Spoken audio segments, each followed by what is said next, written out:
नमस्कार दोस्तों, साइंटिफिक सनातन में आपका स्वागत है। दोस्तों 22 जनवरी 2024 को अयोध्या में रामलला की प्राण प्रतिष्ठा हो चुकी है। ऐसे में पहले ही दिन दर्शन खुलते ही भक्तों की भारी भीड़ धाम पर पहुंच गई और लाखों लोग अभी अयोध्या जाने के लिए प्लान बना रहे हैं। लेकिन इसमें भी काफी कंफ्यूजन है, क्योंकि जो आज तक कभी भी अयोध्या नहीं गए उनको काफी परेशानियां हो सकती है कि कैसे जाएंगे, कहाँ रुकेंगे, क्या समय होगा दर्शनों के लिए और कहाँ कहाँ पर घूम सकते हैं अयोध्या नगरी में। ऐसे में हम आपके लिए बारीक से बारीक जानकारी लेकर आए हैं। तो दोस्तों आइए शुरू करते हैं अयोध्या टूर गाइड। तो जब बात अयोध्या नगरी की हो तो सबसे पहले राम जी के दर्शनों से शुरुआत करते हैं। राम मंदिर में दर्शन कब होंगे, राम मंदिर कब खुलता है? तो दोस्तों सुबह 6:30 बजे से लेकर दोपहर 12 बजे तक सुबह के दर्शन किए जा सकते हैं। वहीं दोपहर को 2:30 बजे से लेकर रात के 10 बजे तक दर्शनों की व्यवस्था होगी। इसमें थोड़ा बहुत टाइम ऊपर नीचे हो सकता है।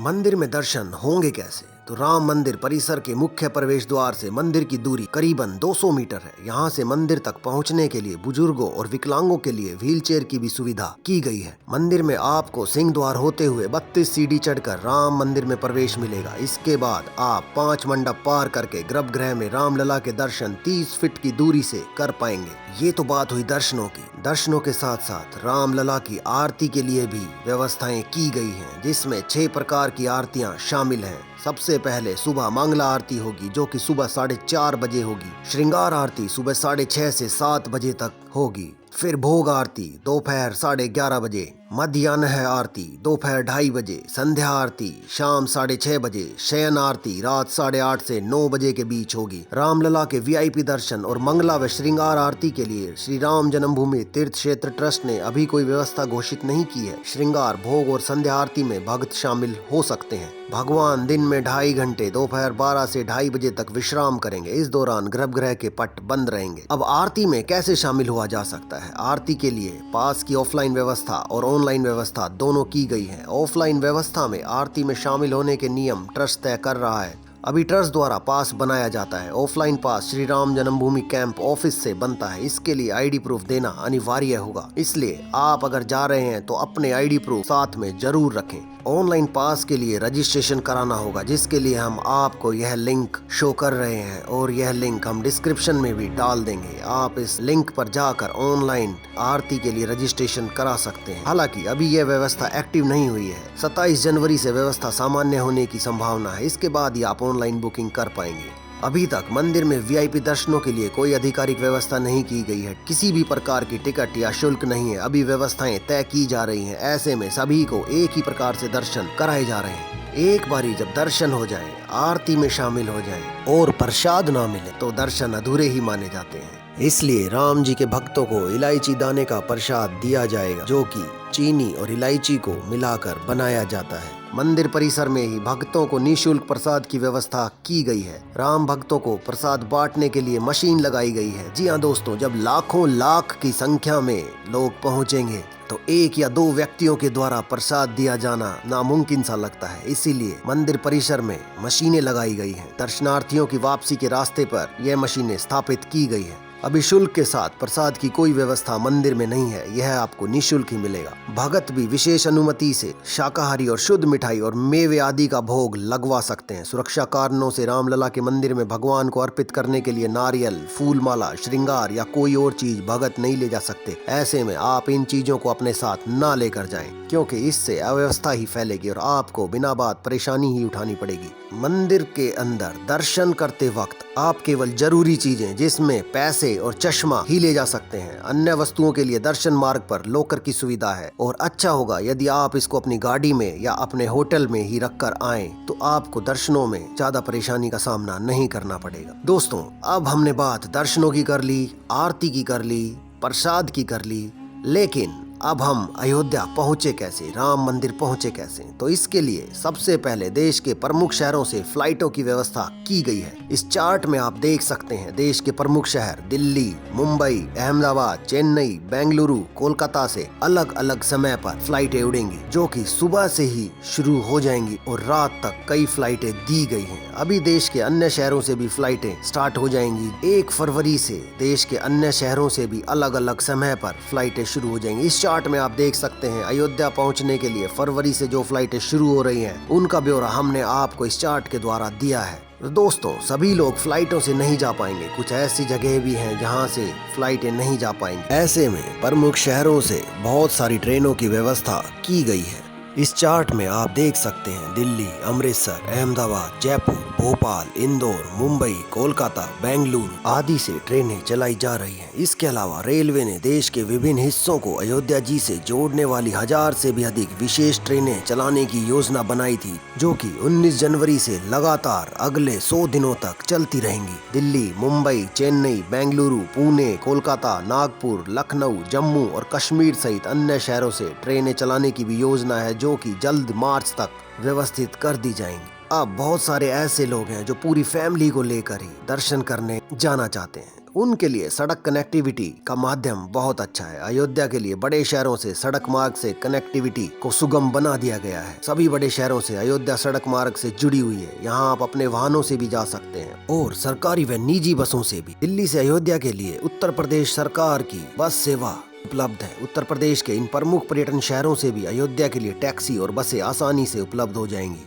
जिसमें आगरा, यहाँ से अयोध्या की दूरी 468 किलोमीटर है। लखनऊ, यहाँ से अयोध्या की दूरी 134 किलोमीटर है। गोरखपुर, यहाँ से 133 किलोमीटर की दूरी पर अयोध्या है। प्रयागराज 167 किलोमीटर और वाराणसी 218 किलोमीटर। दोस्तों, एक बार जब आप अयोध्या पहुंच जाएंगे, आप कहां कहां रुक सकते हैं। अयोध्या में राम मंदिर के पास 5 किलोमीटर के दायरे में रुकने के प्रमुख स्थान उपलब्ध है। अयोध्या में ठहरने रुकने की व्यवस्था लगातार बढ़ रही है। आसपास 5 किलोमीटर के दायरे में ही बहुत अच्छी व्यवस्था है। राम मंदिर के आसपास जैन धर्मशाला, जो कि मंदिर से 1.5 किलोमीटर की दूरी पर, राम वैदही मंदिर धर्मशाला, जो कि मंदिर से 2 किलोमीटर की दूरी पर है, कनक महल, यह भी 2 किलोमीटर की दूरी पर है, राम होटल, रामप्रस्थ होटल, रमीला कुटीर और रामायणम होटल, ये सभी आपको 5 किलोमीटर के दायरे में उपलब्ध हो जाएगी। ऐसे में अगर आप थोड़े ज्यादा पैसे खर्च कर सकते हैं तो पंचशील होटल, शान Awadh hotel, Krishna hotel, Taraji resort आदि इन सभी होटलों का किराया 1000 से लेकर 10,000 रुपए तक है। यह सभी राम मंदिर से 5 से 7 किलोमीटर दूर है।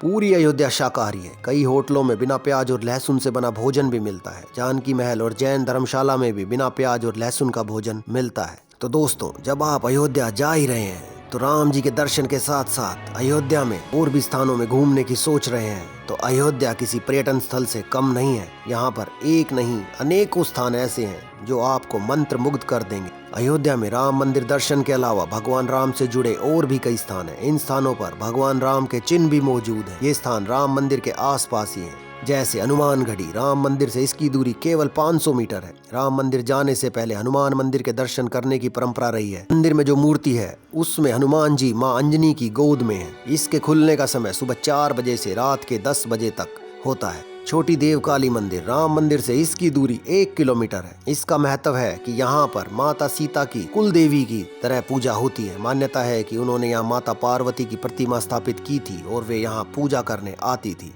यह मंदिर भी सुबह से लेकर रात तक खुला रहता है। इसके बाद कनक भवन, इसकी दूरी राम मंदिर से 1 किलोमीटर है। माता केकई ने श्री राम और देवी सीता को यह भवन उपहार में दिया था। यह उनका व्यक्तिगत महल था। 1885 में ओरछा रियासत की महारानी वृषभानु कुंवरी जुदेवी ने वर्तमान भवन का निर्माण करवाया था। मंदिर के मुख्य गर्भगृह में श्री राम और माता सीता जी की प्रतिमा स्थापित है। यह मंदिर सुबह 9 बजे से दोपहर 11:30 बजे और शाम 4:30 से रात 9:30 बजे तक खुला रहता है। उसके बाद आप सीता रसोई भी जा सकते हैं। यह भी मात्र 1 किलोमीटर की दूरी पर राम मंदिर के पास में स्थित है। राम जन्मभूमि के उत्तर पश्चिमी किनारे पर स्थित सीता की रसोई एक प्राचीन रसोई है।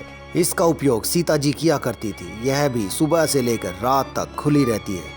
और जब आप अयोध्या जाएं और सरयू तट पर ना जाएं तो आपकी यात्रा अधूरी ही रह जाएगी। इसकी दूरी राम मंदिर से केवल 2 किलोमीटर है। अयोध्या में 14 प्राचीन घाट हैं। हर घाट से जुड़ी कुछ प्राचीन मान्यताएं हैं। पर्व के समय इन घाटों पर भगत पवित्र स्नान करने जुटते हैं। भगवान राम की नगरी अयोध्या में सरयू तट पर शाम की आरती 6 से 7 के बीच होती है। आपने देखा होगा लोगों को बहुत सारे दीप जलाते हुए, वो यहीं पर जलाए जाते हैं। इसके बाद और भी बहुत सारे स्थान हैं, जैसे नागेश्वर नाथ महादेव मंदिर, भगवान शिव को समर्पित यह मंदिर राम की पैड़ी में स्थित है। ऐसी मान्यता है कि इसका निर्माण श्री राम के छोटे पुत्र कुश ने करवाया था। इसके बाद मनी रामदास छावनी मंदिर, यह राम मंदिर से 1 किलोमीटर की दूरी पर है। रामलला सदन, यह भी 1 किलोमीटर की दूरी पर है। दशरथ महल, राम मंदिर से इसकी भी दूरी केवल 700 मीटर है। रंग महल, राम मंदिर से इसकी दूरी 1 किलोमीटर है। इनके अलावा भी अयोध्या के पास ऐसे 4 तीर्थ हैं जहां पर लोग सालों से जाते रहे हैं, जैसे भरत कुंड। श्री राम जी की पादुका रखकर भरत ने यहीं से 14 साल शासन किया था। अयोध्या से इसकी दूरी करीब 16 किलोमीटर है। उसके बाद गुप्तार घाट, यहीं श्री राम जी ने जल समाधि ली थी।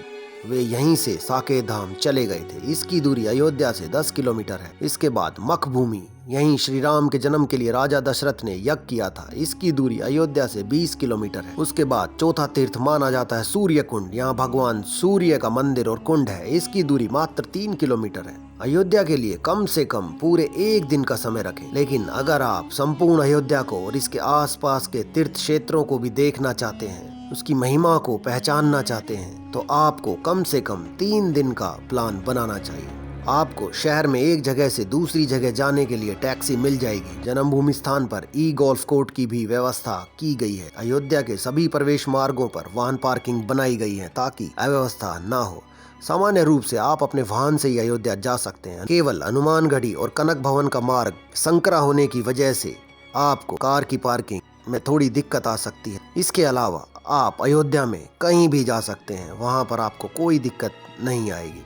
तो दोस्तों, यह थी अयोध्या की संपूर्ण जानकारी। आप कैसे जा सकते हैं, कैसे दर्शन पा सकते हैं, आरती कब होगी, कैसे आप प्रसाद ग्रहण करेंगे, किस किस माध्यम से आप अयोध्या पहुंच सकते हैं, कहां पर आप रुक सकते हैं, वगैरह वगैरह। इसके अलावा भी अगर आपको कोई और जानकारी चाहिए, आप कमेंट सेक्शन में कमेंट करके हमसे पूछ सकते हैं। हम आपको जल्दी से जल्दी और अधिक से अधिक जानकारी बताने का प्रयास करेंगे। तो दोस्तों, कैसा लगा आपको आज का ये वीडियो, कमेंट सेक्शन में शेयर करें, वह वीडियो को लाइक करें और सब्सक्राइब जरूर करें। धन्यवाद।